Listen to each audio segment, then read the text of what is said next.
Hey guys, thanks for coming back for another lesson. Um, I just wanted to make a follow-up video.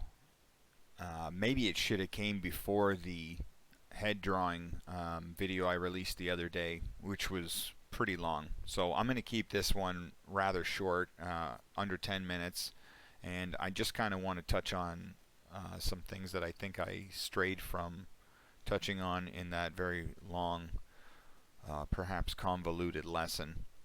Um, so so we'll focus on a male and female head from a front and profile view to make the lesson clear. So I know that you're all starting to get familiar with the face. I'm just going to go in and review a few things that we should know by this point.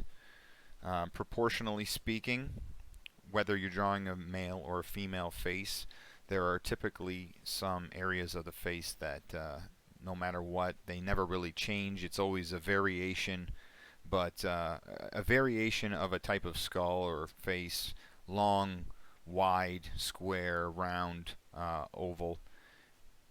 But the principles of the skull that lies beneath it, like I've said, they don't really change. Okay. The examples I'm going to show here, I'm going to draw over top of my head drawings. But first, I'll just kind of reiterate what we already know. So, in the past videos I've done on the head, I've taught you about the level playing fields where you can line anatomy in the face up to one another in order to get more structure in your face. And you can also use that to complete, in making your characters consistent across the board in the designs. Okay? So when we break down a face, whether it's guy, girl, monster, doesn't matter, you want to have their eyes on a line, their brows on a line, their nose on a line. As you're lining up your front view of the face to the profile, right? It's going to help you to figure out where all of these areas add up as you're transferring this front view to a profile view. All right. Like I mentioned before, underneath the tear ducts are your nostrils. Underneath your pupils are the corners of your mouths. Your base of your nose lines up with the bottom of your ear or your earlobe, and the top of your brow lines up with the top of the ear. Okay. When we're talking about the face and profile, you can see the same relationship. Basically, right underneath the center of would be the eye area, the eyeball. You have the corner of the mouth. Under the tear duct, you have the nostril. All right. I mentioned in a video before that you can illustrate a line from the tip of the nose to the flat of the chin, or the angle of the chin where it rides up into, our muzzle or whatever, and that the lips can fall on that line as well. So I did it in this instance. Okay, and I want you to note another angle while we're on these breakdowns. Okay, and I don't know if this is a golden rule. I did not do my homework to see if other artists have recommended this, but I did mention it in one of my videos, and that is that the forehead I would not protrude any further than your mouth area. Okay, obviously you're not going to have to worry about this when you draw a face from the front, but when you draw it from a profile, that might be something that's making your drawing wonky, and it's an easy fix if you either bring out the mouth or bring back the forehead and line those two up. Give it a try, see if it works for you. As I turn the head here, you can see all the things I lined up in the front of the face line up on the profile of the face. Okay, another one to note here is the jaw area. It's underneath the mouth, right? And you can see here it's like a very slight angle from where the mouth is to where the jaw is. Now you don't always have to do that. You just want to make sure that that ramus in the jawbone always sits below the line you choose to place where the mouth of the character. okay? And then that way it's doing what it's actually doing anatomically in your face, okay? And your drawing will look a lot better. Last week when I was talking about drawing the head in perspective and drawing the head on a 3/4, I was noting to keep the jawbone and that whole muzzle of yours tucked underneath your nose and underneath your jaw. And underneath your cheekbones. So if we look at this female here from the front view, the way that I show that from the front is by overlapping the cheekbones right into the face, like I've done there. Alright, and you can even wrap jowls around. You don't want to do that to females though, because you don't want to put too many lines in their face. But to really bring out the volumes in their face, you can draw attention to their cheekbones, because that's a prominent feature in their face that doesn't make them look too masculine. You can also draw attention to maybe the angle of their nose, the bridge of their nose and the angle of their nose, and then you can hint at the nose too. You'll see a lot of comic book artists, they just kind of hint at like a shadow drop on a nose and maybe a nostril and some form at the tip where the light hits. So other things to note, you've got this forehead line here that I've drawn. I've taught you about that. That's kind of where your face begins and where your your face ends and your scalp begins. Alright, you want to note the relationship right here and right here. Okay? That this hairline doesn't surpass too much unless you want it to, and if it does, make sure it's equal on the other side. Okay? Otherwise, keep it nice and tight. Women don't typically have too broad of foreheads, so a very tight recessant forehead is what you'll give a girl character, and then her hairline can actually start from there, but make sure to keep the shape of her head in behind there, But see how I'm kind of illustrating some of these focal points in the face, and it brings her face out a little bit. You could even do that with her chin. I also want to note the relationship of the chin in the face and where it fits in as well. You really won't find the chin any wider than the corners of the mouth. And that's just because the chin essentially encases your front teeth. So because your bottom lip wraps around your front teeth, your chin, being that wide, isn't going to be any wider.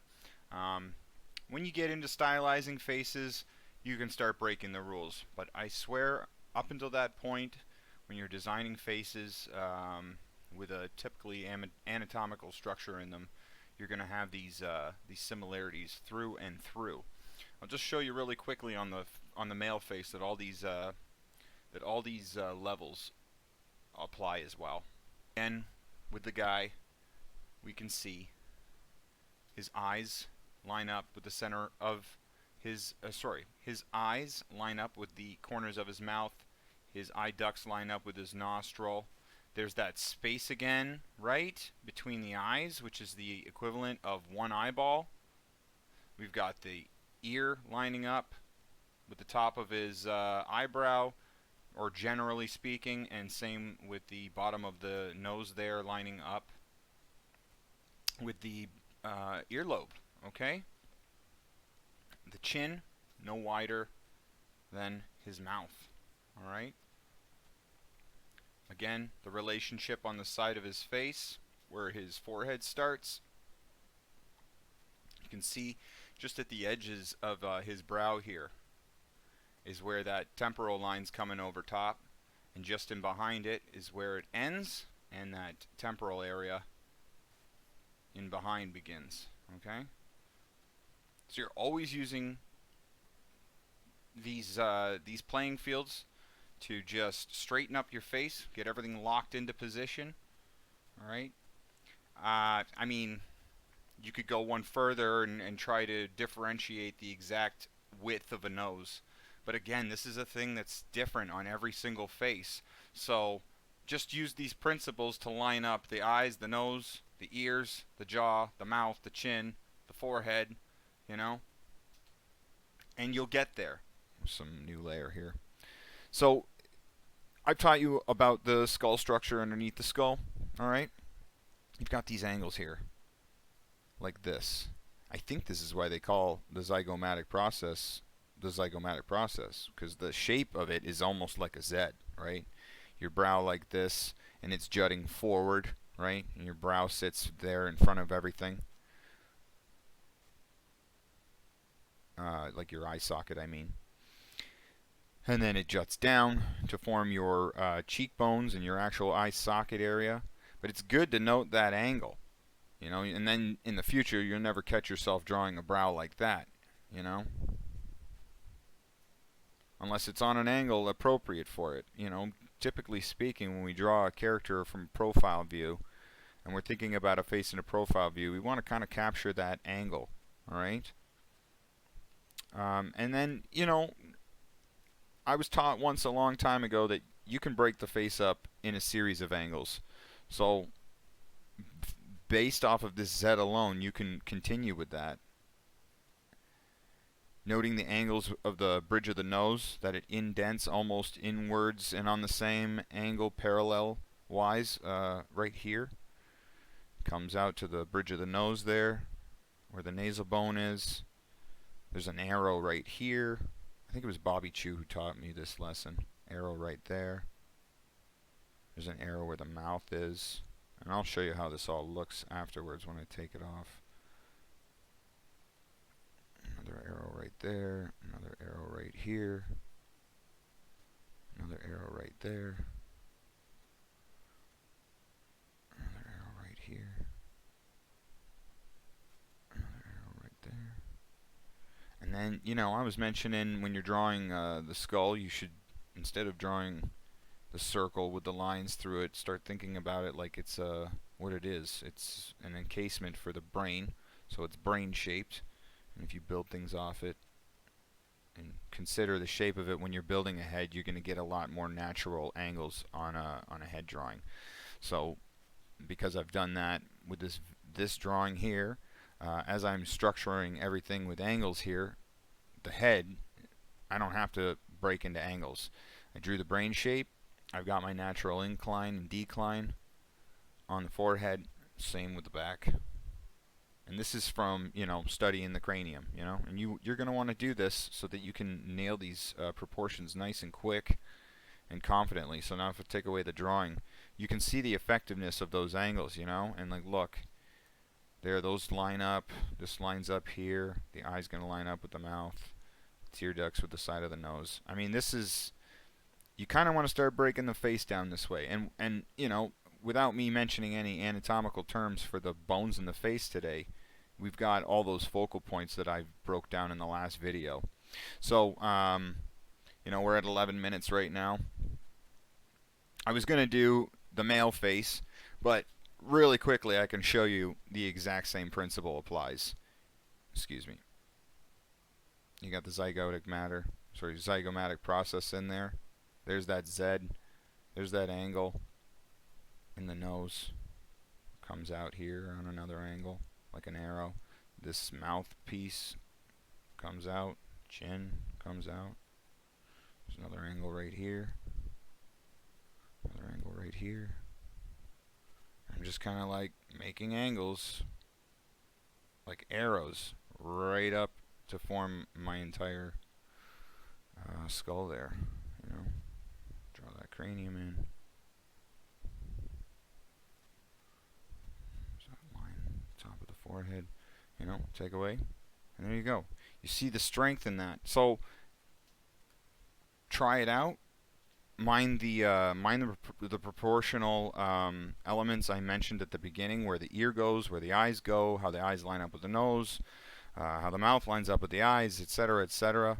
You know, and you know, look at these profile drawings I'm doing of both the man and the female. Note those angles, and when you're drawing your own characters, or you're trying to draw these ones, or whatever you're trying to draw, if your stuff starts to look wonky, consider all the things I've mentioned, and you know, push things back, tuck things in, and make sure they all line up. I'm sure it'll only take you a few tries before you start to achieve the look and effect you're going for there. Okay.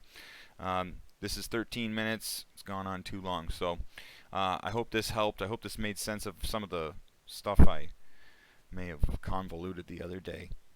If you're not a follower, please hit the red wolf down in the bottom right corner. Become a subscriber. Like and comment. If you are learning anything from these, or you find any value from them at all, or if you think I suck, please just tell me. I need something in those comments. All right. Thanks a lot. Have a great day, everybody.